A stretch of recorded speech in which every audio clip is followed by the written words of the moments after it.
ኢቢኤሶች እኔ እንድትቀጥሩ ያዋጣችኋል። እንደገና የአርቲስት ነጻነት ወርቅነህ እህትና ወንድም በፌደራል ፖሊስ ቁጥጥር ስር ዋሉ። በእድሜ ከ20 ዓመት በላይ የሚበልጣትን ሴት ማግባት መጨረሻው ይሆናል። ቁጭ ብለናል እንዴ ምን ሲጀነጅና በሪን በላትመለው ቆይ ያንተ ሃይማኖት ምንድነው? እኔ ግራ ስለማታ ሃይማኖት ምንድነው? አሜን ያስጨርስ ባልይስ አነጋጋሪው ጋዜጠኛ ሶፎንያስ እንግዲህ ለኢቢኤስ ቴሌቪዥን ህዝቡን ያስገረመና ህዝቡን ያስቆጣ ጥያቄ አቅርቧል። ይህ ያቀረበው ጥያቄ ምንድነው? የነጻነት ወርቅነህ እንግዲህ እህትና ወንድሞቹ ታስረዋል። ይህ የታሰሩበት ምክንያት እንግዲህ በፖሊስ ይፋ ወጥቷል።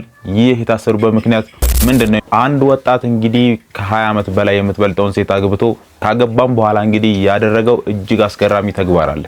ይህ ያደረገው አስገራሚ ተግባር ምንድነው? ሰላም ውድ የቻናሌ ቤተሰቦች እንደምን ቆይታችኋል? በተለመደው ሰዓት እንግዲህ በአሪፍና በምርጥ ቪዲዮዎች በሰዓቱ ከችስት ብለናል። ለቻናሉ አዲስ ከሆናችሁ እንግዲህ ሰብስክራይብ እና ላይክ ማድረግ እንዳይረሳ። ወደ ቪዲዮቹ እናልፋለን። ቆይ ያንተ ሃይማኖት ምንድነው? እኔ ግራ ስለማታ ሃይማኖት ምንድነው? የራስ ሃይማኖት ነው ፍልስፍና ምንድነው? የለውም እያልኩ ሃይማኖት ምንድነው ትለኛለህ? እኔ እኮ ራሴ የለውም በራሴ የለውም ራሴ ለራሴ ከራሴ የለውም። እንዴት የለውም ማለት ስላላህ አይደል እንደ ሰምታኝ እየመለስክልኝ ያለው? የለውም በህልም ነው በድሪም ነው። አሁን በህልም ነው እያወራኸኝ ያለው? በህልማችን ነው እያወራኸኝ ምን አይነት ዕውቀት ነው? የእውነት ዕውቀት ነው ምንድነው? ጀለስ እንግዲህ አንዳንድ ጊዜ በድለላ ስራ ረጅም ጊዜ ስትቆይ ምን እንደው የምታረገው የለውም እያየኸኝ ያለው ራሱ በህልም ነው ብለህ ለማሳመን ትሞክራለህ ማለት ነው። በጌታ ወይ አንዳንድ ጊዜ ማስመጥበብ እኮ ጥሩ ነው አይደል? ሰው ለሰው ሲሆን አንዳንድ ጊዜ ከፈጣሪ ጋር ባታነካኩን ምን አለ? ይሄ ደግሞ በዛ እንሰካከሳለን ብራዘር። ፖድካስት ቀርቦ ካሜራማን ስንት ቅሩ ቀርቦ ፊት ስንት ጊዜ ተደዋውለ ቴክስት ተላለከ ፕሮግራም ስኬጁል አስይዘ የመጣ ሰውዬ በህልም ነው እያወራኸኝ ያለው እና ያ ሁሉ ነገር ህልም ነበረ። እንግዲህ ከዚህ ፖድካስት ደግሞ ክፍያ መኖሩ አይቀርም። እንግዲህ በፐርሰንቱም በህልም ተቀብለሃል ተብሎ መሰካከስ የማይቀር ነው። ወይኔ ባላችሁ ይሄንን እንግዲህ በሲሪየስ አንወስደውም አይደል? በሲሪየስ የወሰዳችሁ ሰዎች ካላችሁ እንግዲህ የምር መሰላችሁ ኮሜንት ላይ ደቅ አድርጉልኝ። አሜን ያስጨርስ ባልይስ አክረሚን ፈርጀናት ትፍጀን አግባባ ሻንጣው ጠባ ማንኪያ ሰቡራቡ ገቦጡ ሚለንን ያዝልን። የመጥፎ ጓደኛ ይሰውርሽ፣ ለቤተሰቦችሽ የምትተርፊ ያድርግሽ፣ መብርሃን የምታርፊበትን ስራ ትስጥሽ፣ ቤተሰቦችሽ ባንቺ የሚኮሩ ያድርግሽ፣ ጓደኞችሽ አንቺ ስላለሻቸው የሚደሰቱ ያድርግሽ፣ ሚቱ ያጠፋች የሚል ሰብሳቢ ጓደኛ ይስጥሽ፣ ከነገሮች ሁሉ መብርሃን ትቅደምልሽ፣ ከአንደበትሽ ሁሉ ኪዳነ ምሕረት ትቅደምልሽ፣ ለህይወትሽ ሁሉ ቅዱስ ሚካኤል ቃል ይግባልሽ። አሜን ያስጨርስ ባልይስ በደንብ አሜን አሜን ያስጨርሳል። አሜን ይስጥሽ። አሜን መከታሚውን ባልይስጥሽ። የነገሮች ተናዶ የሚወስን ሳይሆን የኔ እናት ምን ላስተካክል ምን ልቀየርልሽ የሚል ይስጥሽ። አሜን what the hell guys በጣም እንግዲህ ቤዚክ ችግር ነው መሰለኝ ያለችውን ሰምታችኋል። መድገም አልፈልግም። ያስጨርስ ባልይስ ጓደኛ ለጓደኛ እንግዲህ ግልጽ ነው ብዙ ፕራይቬት ነገሮችን ይነጋገራሉ ምናምን ነገርና በጣም አብዝታ የሆነ አድቫይስ የሆነ ነገር ብቻ አወርታታለች መሰለኝ። መረቃቷ ላይ ኮንሲደር አድርገዋለች። እድሜያቸው እኩል ነው ይደርሳሉ። በእርግጥ ያው ሴቶች አይታወቅም እድሜያቸውን ፕሪሳይዝ የሚያረጓት ነገር አለች። ብቻ ይመቻት በቃ አይደለ ያድርግላት አይደለ። ቦምባስቲክ ሳይድ አይ አሁን ነባ የሆነች ልጅ ብትመቸውና ቢወድ መቶ የሚነግርሽ ይመስልሻል? 100% ቁጭ ብለናል እንዴ ምን ሲጀነጅና በሪን በላትመለው እግዚአብሔርን ጭራሽ ማለት ነው። በቤቴ አብረን ነው እንደዚህ በላት እንደዚህ ቆንጆ ነሽ በላት ምናምን እላለሁ። ያው እና ስራ ላይ ራሱ አሁን እንደዚህ ቁጭ ቆሜ በቃ የምታምር ሴት ካየው አባቴ እቺ ልጅ ላንተ ሚስት ብትሆን ይላል። በእውነት እንደዛ ነው እና አይደብቀኝም። ይመጣል እንደዚህ ዛሬ እንደዚህ ነበርኩ ከጓደኞቼ ጋር እንዲ ነበርኩ አሳለፍኩ ብሎ ያወራል። አሁን ለምሳሌ አንዳንዴ ኢኮኖሚን ሲፈልግ ወጣ ማለት ሲፈልግም ያው ይሰጠዋል።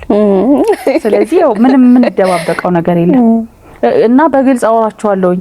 እንደዚህ ነው በዚህ ሰዓት እንደዚህ ብታረጉ ለምሳሌ አሁን አዝናኗት ብዬ ስል ራሱ እንደ ድሮ መሰለሽ እንዴማ በእናንተ ጊዜ ቀረ ይላሉ።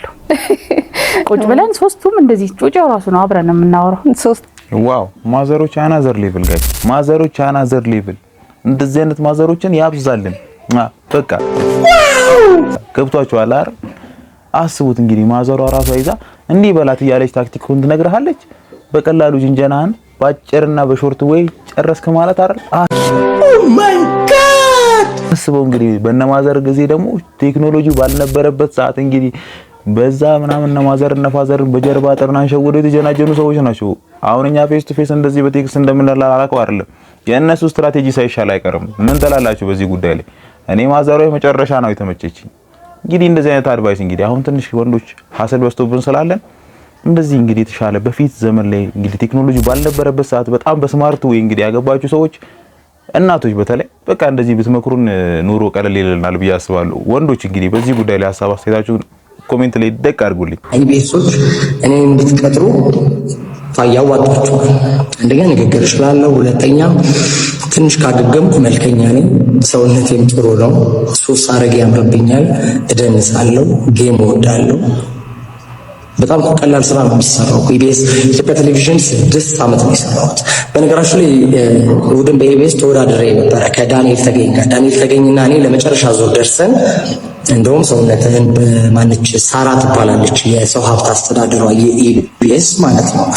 እና ምን አለች መሰላችሁ ዳይት ምንድነው ምግብ አመጋገብህን አስተካክልና ትንሽ ሰውነቴ ቦርጫም ስለነበርኩ ማለት ነው ትንሽ ከዛ በኋላ እንትን ትላለህ ምናምን ብላኝ ነበረ። ከዛ ያው እንግዲህ ዳንኤል ተገኝ ታዋቂ ስለሆነ እሱ ጋዜጠኛ ሶፎንያስ እንግዲህ ከዚህ በፊት በጣም እንግዲህ ከባባድ ፋይሎች ወጥተውበታል ተብሎ በነበረበት ሰዓት እንግዲህ ገዳም ገብቶ አገግሞ ጸሎት አድርጎ ንስሐ ገብቶ እንግዲህ ከተመለሰ በኋላ አሁን ደግሞ ለኢቢኤስ ቴሌቪዥን እንግዲህ ጥሪ እያቀረበ ይገኛል። ከዚህ በፊት ሞክሬ ነበር ተዋናይ ዳንኤል ጋር ተወዳድሬ የመጨረሻው ዙር ደርሼ እንግዲህ በአንዳንድ ነገሮች ነው ሳልቀጠር የቀረሁትና አሁን ላይ እንግዲህ ኢቢኤስ ቴሌቪዥን ካለኝ ነገር ተመልሼ የነበረውን ነገር እንግዲህ ብዙ ነገሮችን አስተካክያለሁ፣ ወደ ፈጣሪ ተመልሻለሁ። ስለዚህ ቅጠሩኝና ኢቢኤስ ቴሌቪዥንን እንግዲህ ከአስፋው መሸሻ እንደነበረበት ሞቅ ደመቅ ያሉ ፕሮግራሞችን ለማዘጋጀት ዝግጁ ነኝ፣ አቅሙም አለኝ እያለ ይገኛል። እንግዲህ ይህን ጥያቄ ያቀርበው እንግዲህ ኢቢኤስ ቴሌቪዥን የሚሰጠው ምላሽ እንግዲህ እንመለከታለን። ደግሞ እንግዲህ አሁን እንግዲህ የሰው ልጅ ደግሞ ጥፋቱ ላይ ራሱ ላይ ሲቆይበት እንጂ አውቆ ተምሮ እንግዲህ ከተመለሰ እድል ብንሰጠው መጥፎ ነው ብዬ አላስብም። በዚህ ጉዳይ ላይ እንግዲህ ሀሳብ አስተያየታችሁን ኮሜንት ላይ አስቀምጡልኝ። እድል ቢሰጠውና ኢቢኤስ ቴሌቪዥን ላይ ድጋሚ ብናየው ይሻላል ወይስ ሌሎች የተለየ ሀሳብ ካላችሁ ኮሜንት ላይ አስቀምጡልኝ። ይመቻችሁ። በእድሜ ከ20 ዓመት በላይ የሚበልጣትን ሴት ማግባት መጨረሻው ይሆናል። ድሬዳዋ ተወልዳ በአሁኑ ሰዓት በአሜሪካ ኒውዮርክ ነዋሪ የሆነችው የ56 ዓመቷ ሮዛ በ30ዎቹ መጀመሪያ የሆነ ወጣት በማግባት በሶሻል ሚዲያ መነጋገሪያ ሆኖ ነበረ። ከላይ ቪዲዮን እንደምትመለከቱትም ከፍቅረኛዋ ጋር ሆና የምትለቃቸው ቪዲዮዎች ብዙ አስተያየቶችን እያስተናገደ ቢሆንም ሁለት ጥንዶቹ ግን ሳይከፉ በቀልድ መልክ ምላሽ እየሰጡ ነበረ። በተለይ ደግሞ እንዲህም ብላ ጠይቀው ነበረ። ስሙን ፍቅር ወይ ያለም ባልሽ ይወድሻል ወይ ለገንዘብ ነው ያገባሽ? ለምን ሰው ምንድን ነው የምትላቸው? እኔ የምላቸው ምናልባት በጣም ነው የሚያሳዝነው ባልሽ ይወድሻል ብቻ ሳይሆን ይሞትልኛል ብያቸው። ታዲያ ሮዛ መኪና ጭምር ገዝታለት ወደ ኒውዮርክ ሄዳ እግሯ እንደረገጠ ጎልማሳው የ16 ሚሊዮን ግምት የሚያወጣ የተባለው መኪና ሽጦ ስልኩንም ዘግቶ ደብዛው እንደጠፋባትም ተገልጿል። እሷም በአሁኑ ሰዓት እየየዋን የቀጠለች ሲሆን በአሁኑ ሰዓት እንግዲህ አብዛኛው ወጣት በእድሜ የምትበልጠውን በማግባት ላይ ተጠምዷል። በዚህም አንዳንዶች ፍቅር ኃያል ነው የሚል ማስተባበያ የሚሰጡ ሲሆን እናት መረጃ በበኩሉ ሁሉም በልኩ ሁሉም በጊዜው ያምራል ይላል። እናንተስ በዚህ ላይ ምን ትላላችሁ? ሀሳባችሁን በኮመንት ላይ ስጡበት። ይሄ ጉዳይ እንግዲህ በጣም ግልጽ ነው። እንግዲህ አሁን ላይ የተፈጠረው ነገር ላይፍ ትንሽ ከባድ ሆኗል፣ ቻሌንጂንግ ሆኗል፣ የታወቀ ነው። መጀመሪያ ላይም እንግዲህ ብዙ ሰው እንግዲህ ይሄኛው ኢንቴንሽን ብዙ ወንዶች ከእድሜያቸው የምትበልጥን ሴት ሲያገቡ ይሄኛው ኢንቴንሽን ስለሚኖራቸው ለገንዘብ ተብሎ እንደሚሆን ስለሚያውቁ ነበር ይሄን ጥያቄ ሲጠይቁ የነበረው። እሱም እንግዲህ የማታለያ ቃላትን እንደተመለከታችሁ ሲጠቀም የነበረው እንግዲህ ይሄ ንብረት እጁ እስከሚገባና በስሙ እስኪዘዋወር ነበር ማለት ነው። እንግዲህ ብሌም ማድረጋችን አይደለም፣ ግልጽ ነው። ወንድ ልጅ ከእድሜው የምትበልጥ ሴት የሚያገባ ከሆነ ፋይናንሻሊ ትበልጠዋለች ማለት ነው። ፍቅር ነው ብዬ አይ ዶንት ቲንክ ሶ እንደዛ አይነት ነገር። ሴቶችም ከእድሜያቸው በጣም የበዛ የተጋነነ ተለቅ ያለ ሰው የሚያገቡት ፋይናንሻሊ ስቴብል ነው ብሎ ስለሚያስቡ ነው። ስለዚህ ፖይንቱ መጨረሻ ላይ የሚያገናኛቸው እንግዲህ የፋይናንስ ጉዳይ ነው። በዚህ ጉዳይ ላይ እንግዲህ ምናልባት የእውነትን ፍቅር ካላቸው ሜቢ ገንዘቡ አስፈልጎት ሊሆን ይችላል። በኋላ ግን ተመልሰው ነገሮችን ፈተው አብረን እንደምናያቸው ተስፋ አድርጋለሁ። እናንተስ እንግዲህ በዚህ ጉዳይ ላይ ሐሳባችሁን እንግዲህ ኮሜንት ላይ ብጽፉልኝ በጣም ደስ ይለኛል። ብዙ ሰዎች እንግዲህ ወንዶች ከእድሜያቸው የምትበልጥ ሴትን ዴት የሚያደርጉት ወይም ደግሞ የሚቀርቡት ለገንዘብ ነው ወይ የሚለውን ነገር እንግዲህ በዚህ ጉዳይ ላይ ሐሳባችሁን ኮሜንት ላይ ብታስቀምጡልኝ ደስ ይለኛል። ወደ ሌላ ቪዲዮዎች እናልፋለን። Etana bameto arndamsanabeto oya oye ezimado anjebena ezimada anjebena ezibegeta ezi Ethiopisch regena አመሰግናለሁ። ዋው ለምን የኔ ማማፊ የኔ ኑኖ የኔ ጆዋኪን የኔ ካታሪና የኔ ቤተሰብ የኔ ውሎ ኢትዮጵያ የኔ ውሎ ፖርቱጋል እዚህነነ አመሰግናለሁ። መልካም ቀን የኔ ቆንጆ። እናመሰግናለን። መልካም በዓል። ያው እንግዲህ ሆየ በፖርቹጋልኛ ከቸስ ብሏል በነጩ አናዘር ሌቭል። ጥሩ እንግዲህ የቆሎ ተማሪዎች ምናምን አልነበረ እንደሄነን ባህላችንን ይሄንንም ተዘረፈን። በቃ አያችሁ አይደል? እኛ ሌሎች ነገሮች ላይ ፎከስ እናደርግ። እንግዲህ ሆየ በፖርቹጋልኛ ስብርብር ብሎ ባናቱ ቆሞ መጥቷል። ያራዳ ልጅ መቸው እንግዲህ ግን እንዴት ነው ሚስቲዮ ነች በእርግጠኝነት ግን እንዴት ግጥም በደንብ ገጥሞ ሳያሞጋግሳት እንዴት ሙልሙል ሰጣለች? ይሄ ራሱ ባህላችንን እንትን ማለት ነው።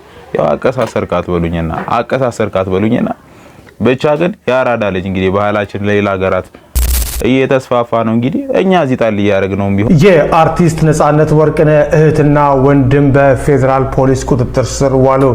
የተወዳጁ አርቲስት ነጻነትን ህልፈት ተከትሎ እህቱ መሰረት ወርቅነህና ወንድሙ ወንደሰን ወርቅነህ በተለያዩ ሚዲያዎች ላይ በመውጣት ከወንድማቸው ህልፈት ጋር በተያያዘ የተለያዩ ግለሰቦችን ሲወነጅሉ መቆየቱ ይታወቃል።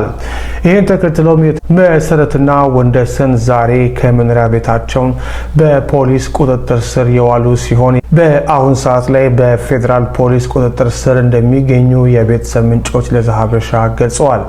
የነጻነት ወርቅነህ ባለቤት እናቷ እንደዚሁም ደግሞ የቅርብ ጓደኛው የሆነው አስናቀ ከነዚህ በነጻነት እህትና ወንድም ከፍተኛ ዘመቻ ከተከፈተባቸው መካከል የሚጠቀሱ ሲሆኑ አሁን የፌዴራል ፖሊስ በቁጥጥር ስር ያዋላቸው በማህበራዊ ሚዲያ በሐሰት የሰዎችን ስም አጥፍተዋል፣ የሰው ህይወት እንዲበላሽ አድርጓል በሚል እንደሆነ ሰምተናል። ጉዳዩን እየተከታተለ ወደ እናንተ እናደርሳለን። እንደተመለከታችሁት እንግዲህ የነጻነት ወርቅነህ እንግዲህ ወንድምና እህቱ ታስረዋል። የታሰሩበትም እንግዲህ ዋነኛ ምክንያት የተወሰኑ ሰዎችን እንግዲህ በሶሻል ሚዲያ ላይ ወንጀለኛ አድርገው እንግዲህ ስማቸውን በመጥቀሳቸው ምክንያት ተከሰው በፖሊስ ቁጥጥር ስር ውለው የዛሬ ቪዲዮ ይሄን ይመስል ነበር። በቀጣይ በአሪፍ በምርጥ በሚያዝናኑ ቪዲዮ ተመልሰን እስከምንገናኝ ያው እዚህ ጋር ከደረሳችሁ ደግሞ እዚህ ጋር ደረሳችኋል። ሰብስክራይብ እና ላይክ ማድረግ እንዳይረሳ። በአሪፍ በምርጥ በአዝናኝ መረጃ ሰጪ ቪዲዮ ተመልሰን እስከምንገናኝ ሰላም ከናንተ ጋር